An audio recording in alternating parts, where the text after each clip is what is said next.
This is really beautiful, fantastic. What a crowd. What a crowd.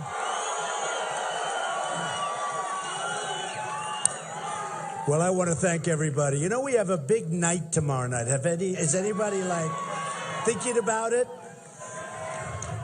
It's going to be good. We've had so many good things happen over the last 5-month period. It's been actually amazing. The people of this country are absolutely incredible people, and I am honored to be with you tonight. It's like this all over the place. We're going to take our country back, folks. We're going to take it back. We're taking our country back. It's gone on too long, too many mistakes, too many stupid people telling us what we're supposed to be doing. We're going to be taking it back, and we're taking it back soon. We can't put up with it any longer. You see what happens. The Iran deal, incompetent. Anything you look. Now I hear Bergdahl. No jail time for Bergdahl. I mean, no jail time. We have a man there who left. He's a traitor. He left. 5 people killed looking for him. And what happens? For years, he's been under the same thing. And I hear there's not going to be jail time. It's incredible. 50 years ago, what would have happened? Boom. 25 years ago, probably the same thing, but it would have taken longer. 10 years ago, jail time. 5 years ago, a couple of years. Now he's going to get nothing. He's going to get nothing. Well, I'll tell you what. I'm just thinking of it now for the first time. If I get in, we will review his case, I promise you. And you know what? Statute of limitations, we'll be reviewing Hillary Clinton's case, too. I can tell you. We're going to be we will review that. Before I go too far, I've made some great friends, and I announced and I talked about illegal immigration. There was a huge firestorm. Everyone went crazy. Oh, illegal immigration. It wasn't even something that people were going to talk about. And then all of a sudden they started saying, maybe Trump is right. But I went through 2 weeks. It was unbelievable. And it was really incredible. I didn't mind it. It's called life, because I'm telling the truth. I don't mind when you're saying something that's correct.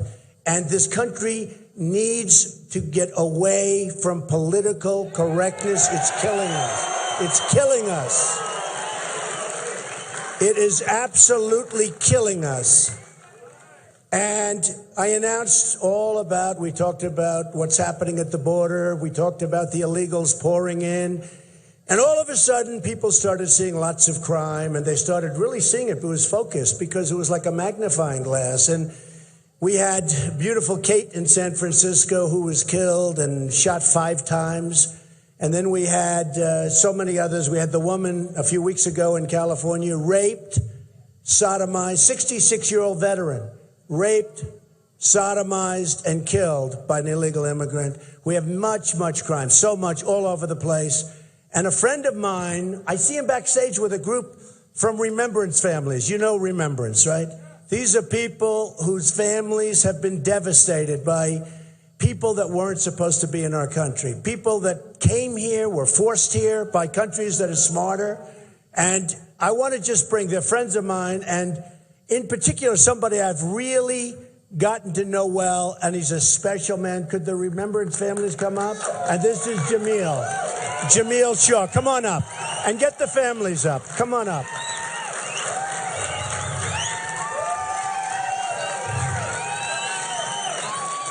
Come on up. I saw him backstage. We were going to say hello, and I said, come on up and say a few words. These are incredible people. What they've gone through is unimaginable. And Jamil, I've known now Jamil for quite a while, and his son was this unbelievable young man. And I just ask you to say a few words, Jamil. Tell us exactly what happened, please. Good evening. March 2008, my son Jazz, we were at a football camp, a clinic in Pasadena. It was designed for Division I prospects. So, we had a good chance doing some good things. So we were practicing, on our 10th week On the way home, of course, he asked, can he go to the mall? I'm sure, everybody, kids ask that. So, of course, I'd be home by 7. I didn't want to let him go because, L.A. is really unsafe, like Mr. Trump is saying, it's unsafe. But I thought since he was a good kid, he'd be okay. I gave him a chance. Be home by 7. So 7 o'clock came. I called him. He wasn't home. I said, hey, where are you?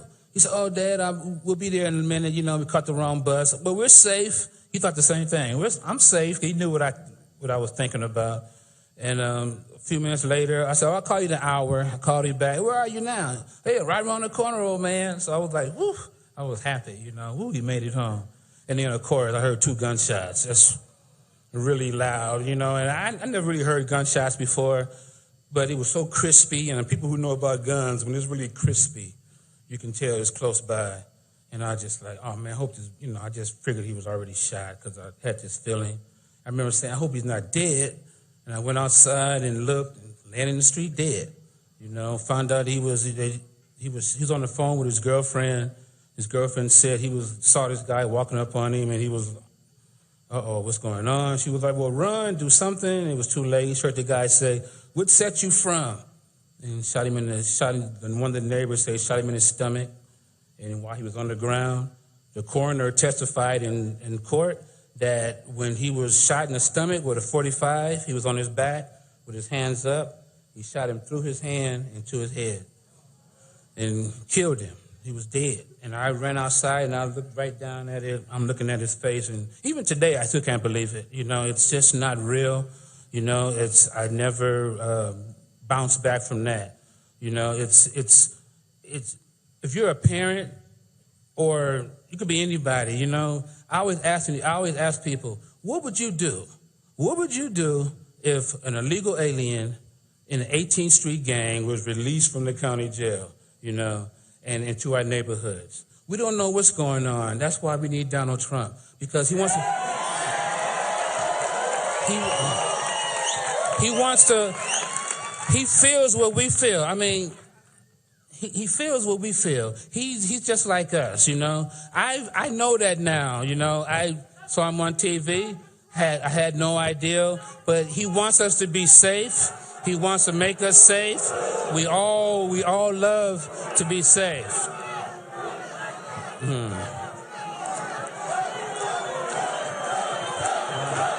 Yeah, Trump. And you have to ask, you ask these people like that, you ask them, what would you expect of somebody running for president to do if you heard that illegal aliens were murdered Americans? Trump is what we need. He speaks for the dead. He speaks for our families. We love Donald Trump. And if everybody, all we have to do is just go and vote. Don't be scared of people like that. Don't be intimidated at people like that. Nothing is wrong with us. We don't have to like illegal aliens. We don't have to. We're Americans. We want Americans first. Why can't we be first? We should be first. Donald Trump wants us to be first, and we have to stand with him because he's standing for America, and trust in him like I do.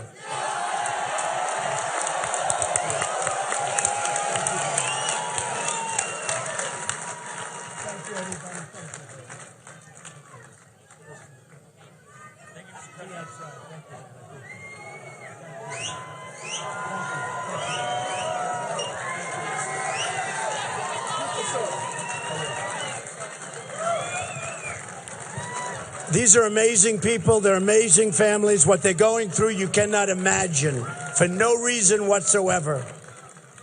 Just incompetent people. They allow these people to come into our country. It's a disgrace. It's a disgrace. Okay. So today we had a lot of news, and it was all good. It never gets reported properly by these people back here. Look at all those press.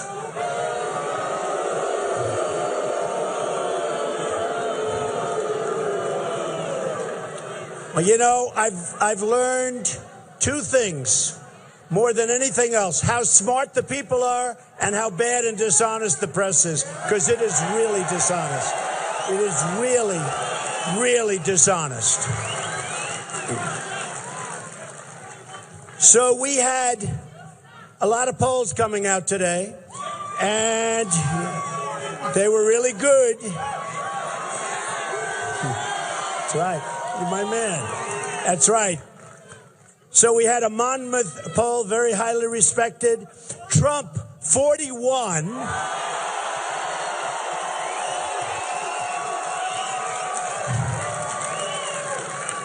Cruz, 14. And everyone else much lower. I mean, somewhere. So I heard today when they announced the poll, 41-14, and I like Cruz, good guy. But I heard, here's how they announced, Cruz surging. So when I heard, this was on television, Cruz surging, so I said, oh, I don't know, that sounds bad to me. Coming up, Cruz surging. Then they say the Monmouth poll was just done. Cruz is surging. Trump 41, Cruz 14. I said, wait a minute. What's going on? I tell you what, they are the most dishonest people. Then, you know about CNN. CNN came out just recently, 36-16. Gravis poll, highly respected, 42-16 to 12 to 11.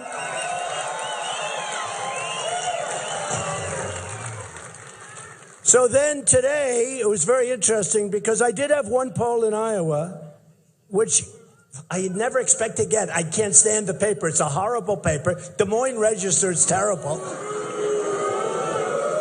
You know, of course I would never say they do this, but they have a very small sample. If they take about 10 votes and put them in their pocket, you understand that.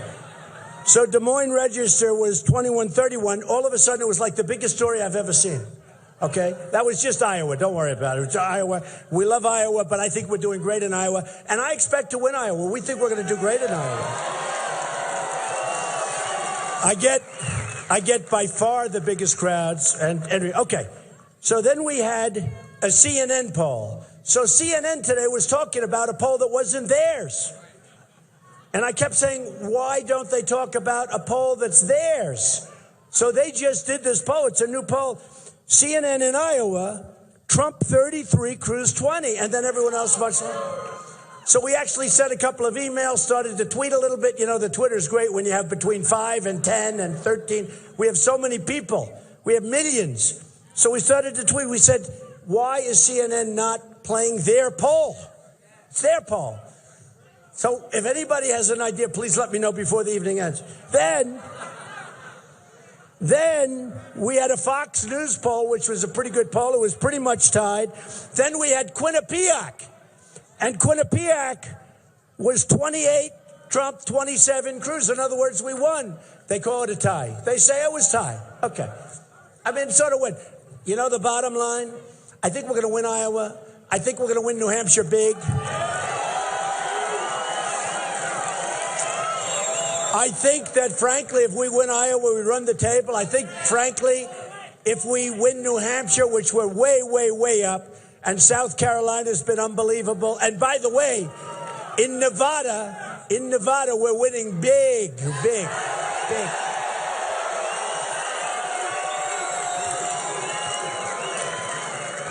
We're winning in Florida. We're winning everywhere. So I just want to let you know, this is not going to be a waste of anybody's time, believe me. This is going to be something special. Do I hear some noise over there? Yes, I do.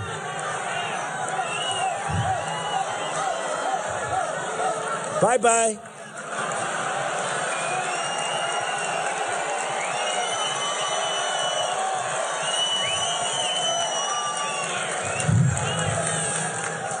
You know, look at all those cameras turned over there. They only turn when there's a protester. They are the worst. They only turn when there's a protester. They never, ever turn unless there's a protester. Yeah, get him out of here, please. Please, thank you.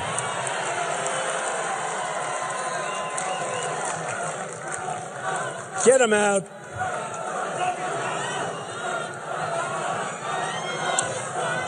What is our country coming to? It's unbelievable. No, it's unbelievable. You know the truth, though? I'll be honest. We should have been doing that for the last 7 years. I give them credit. I don't know why we don't. I don't know why we don't. We have a silent majority that's actually a noisy majority, but we should have been doing what they're doing for the last 7 years. Because what's happening to our country is a disgrace. It's a disgrace. So, all right, thank you. Good job. I love you too. I love you. I do love you. That's why I'm doing this. I had such a nice life. I had such an easy life. Now I'm doing this. Give me a break. We're going to make America great again, folks. We're going to make America great. And with me, there's no super PACs. There's no phony money all over the place. I'm funding my campaign. You got to see this. These people, $125 million super PAC, I guarantee you whoever it is, you know who it is, right? But there are many of them. They have all of this money in super PACs. The super PACs totally control the candidate. They totally control the candidate. If they want something, they get something. And if it's not to your benefit, they couldn't care less. They don't care. Believe me. And that's what's sick about the system. And frankly, 6 months ago, I was on the other side. I was like the fair-haired boy. I gave $350,000 to the Republican Governors Association. I was on the other side. I was like establishment. Can you believe it? Now I'm a politician. I hate the term. I'm a politician. I'll never be a politician. I don't want to be a politician. Don't want to be a politician. They had one case where a super PAC, for a nice guy, he's a nice guy, so I'm not going to mention his name, but it was on the front page of the Los Angeles Times. A super PAC raised $6 million. By the time everybody took their slice and their cut, they were left with $140,000 for the campaign. Think of it. Now, that's a pretty good business. You guys ought to try it sometime. Pretty good. And you wonder, how come they're losing money? How come they're out of money? Why are they complaining? They're going to leave the campaign. Because you have to see the money that's being made. You have to see the money that's being made by people raising money. It's insane. It's better than being a real estate broker. I want to tell you that, folks. You can do this and you can retire after one campaign. It is a disgrace what's happening with money. It's a disgrace what's happening with influence. And we're going to end it, folks. We're going to end it. We're going to end it.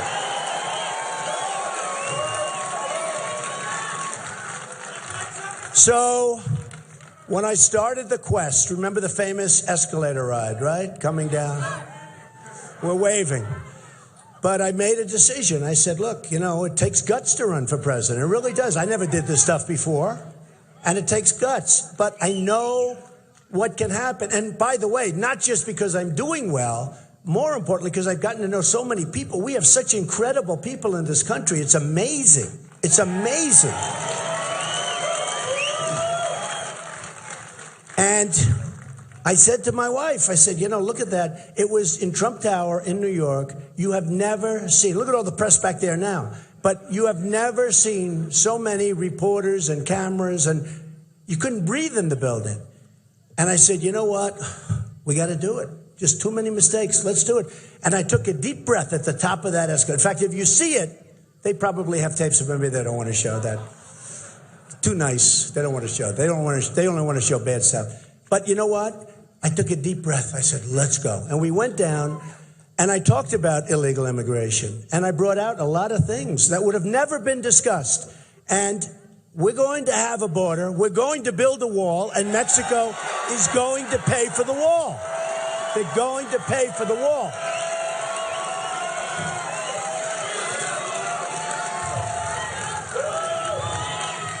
Now, a lot of the people that are running against me, they say, oh, well, Mexico will never do that. Why would they do that? Because they're politicians. They have no idea. They don't know business. They don't know business. Look, Mexico, I love Mexico, just so you understand. I love the Mexican people. I have thousands that have worked for me over the years. They're fantastic people. But their leaders, right? Do we love Mexico? We love Mexico. I agree.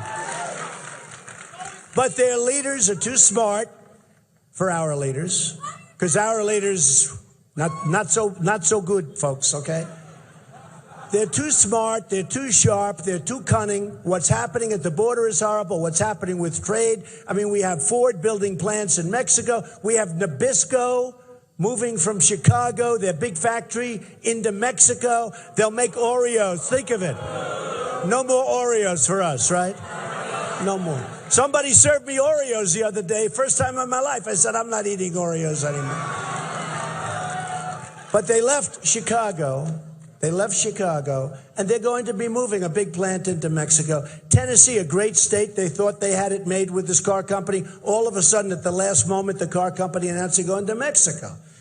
It's out of control. It's out of control. So Mexico is beating us at the border. They're beating us at trade. Now, here's the story. Mexico is we have a trade imbalance. We have an imbalance with Mexico of over $40 billion a year. And that doesn't include drugs. The drugs, you can probably double it. Who the hell knows? That's free of drugs. But the drugs pour across. Now, we have no wall. And when we do have a wall, it's a little toy, like built by Barron Trump, okay? It's a little toy. Did you ever see the picture, pretty famous picture, where they have a wall and they built a ramp on each side of the wall and they drive trucks over loaded up with drugs. They drive it right over the ramp. That's not a Trump wall, folks. This is a big building. See that ceiling? That ceiling is much lower than my wall. Believe me, we have a real wall. We have a real wall. And I know how to build it. And I know how to get them to pay for it. It's very simple. Folks, you're killing us. You're making too much money. Now, the wall's going to cost $9 billion, okay? A lot of money. The Great Wall of China is 13,000 miles long. That was built 2,000 years ago, right? We say we can't build a wall. You know, a lot of the people that are opposed to the wall now wanted to build it 14, 15 years ago.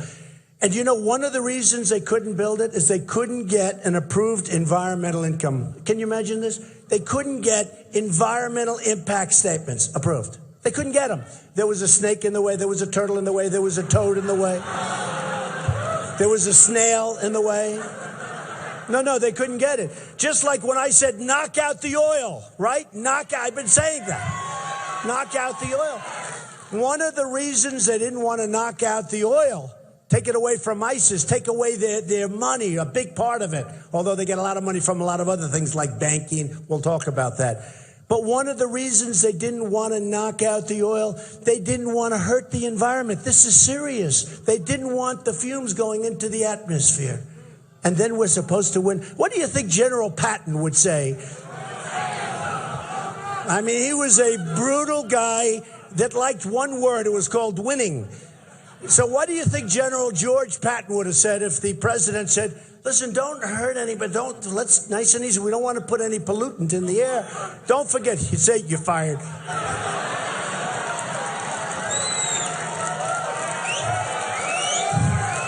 That's very good. Now, can you imagine? Now, we have the General Pattons, and we have General MacArthur. We have great generals, potentially, in our midst. I mean, they go to Annapolis, they go to West Point, they go to Air Force Academy. These are great people. We have great people. But probably the best ones are kept down. We lost a good general 2 years ago because he was foul-mouthed.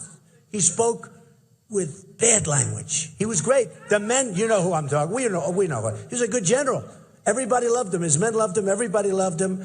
And look what happened to him. Then we lost another one, Petraeus. He got because of emails and because of giving stuff. And yet Hillary did 20 times more, and she's just fine, right? She's just fine. So we're going to find the right people. And I will tell you this. For 5 years, I did nothing but speak about how China is ripping us off, about how Japan is ripping us off with the cars, thousands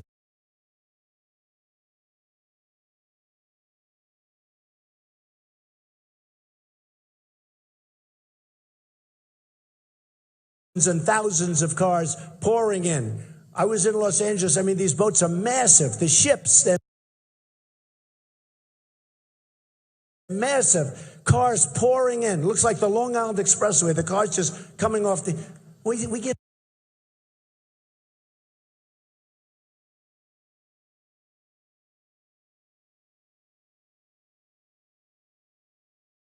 them practically nothing.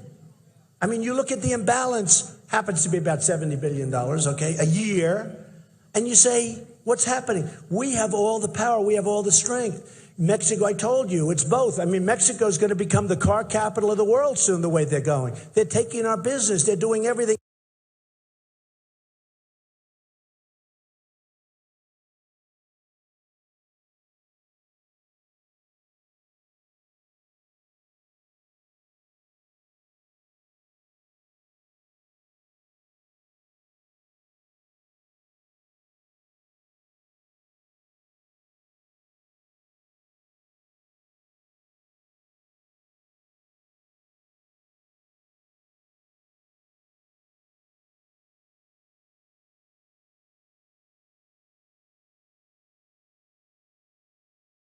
And in addition, they kill us at the border. That's going to end. It's all going to end. It's all going to end. Believe me, it's true. They never move. Don't worry, they won't move. But did you see when you had that protester over there? Boom, those cameras, they were bent like a pretzel looking, trying to find.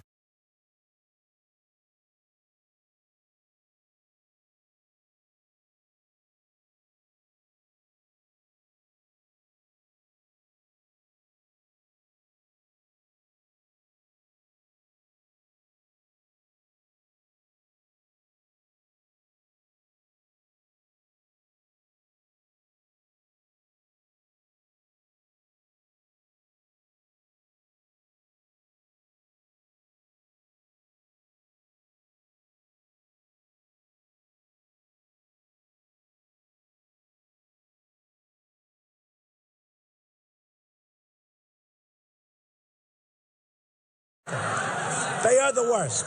They are the worst. So, thank you. That's very nice. You're the best also. You know what? We're all the best. Together, we're going to be the best. We're going to be the best. So many cameras on there. He said for many, many decades, we're the most unprepared that he's.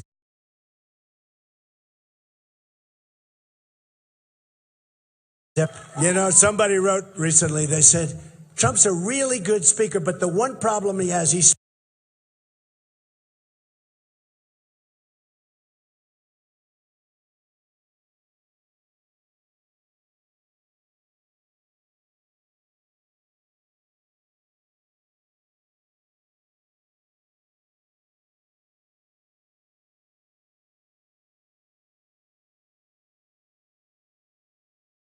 speaks right through the applause. And you know why I do that? Because I'm so excited. I mean, I love what we're going to do together. I can't wait. It's true. No, I love what we're going to do together. We have so many great people, so many incredible people, so many smart people. They get it. I mean, how the hell do I get 41 and 42%? Again, this is against 15 people, by the way.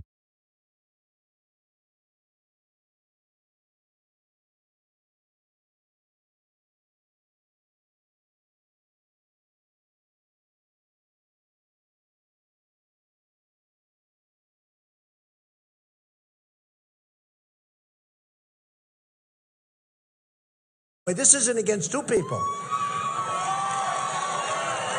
But leaving, which is nice. It would be nice to have some more time to talk. It's so many people. There's so many people, and many of them don't have a chance. You say, what are you doing? Just go home and relax.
This guy. That's funny. This guy screams out, "Low energy, Mr. Trump. They're low energy." No.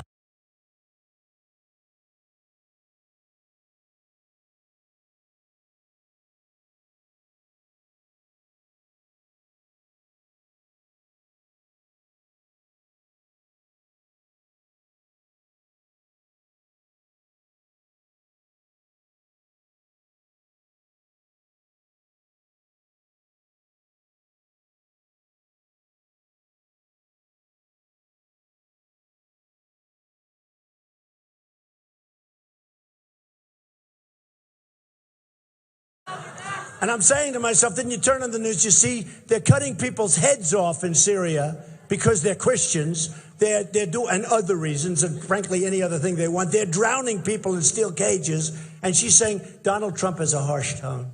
Well, I don't like his temperament. Oh, that's fine. Look, we've got to get. Does a meeting, and she's gonna have like.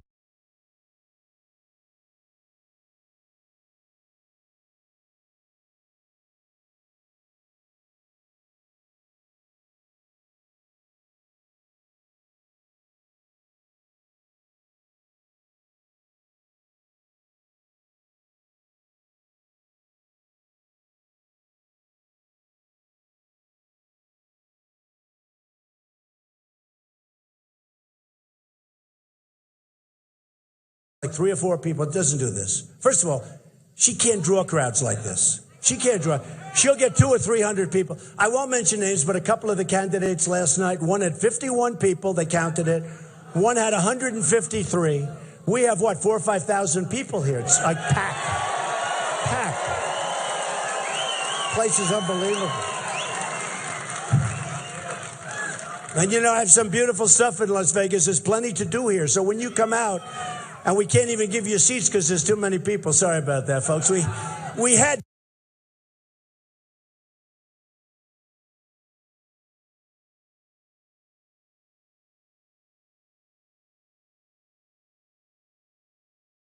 And she'll take.